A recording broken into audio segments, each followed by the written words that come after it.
Hello అందరికీ welcome to my channel Pavani Venkat Galaxy. అందరు ఎలా ఉన్నారు? నేను చాలా బాగున్నాను. ఈ మాట అయితే చెప్పి చాలా రోజులైతే అయ్యింది.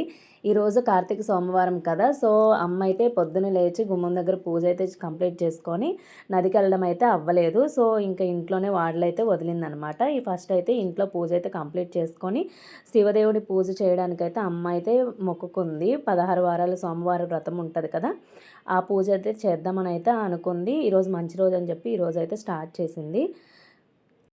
ఫస్ట్ అయితే ఇంట్లో దీపారాధన కంప్లీట్ అయ్యాక ఆ పూజ అయితే స్టార్ట్ చేసుకుందనమాట. చూస్తున్నారు కదా, మట్టితో అయితే శివలింగం అయితే చేసుకొని దేవుడి మొదలైతే పెట్టుకొని దీపారాధన అయితే చేస్తుంది.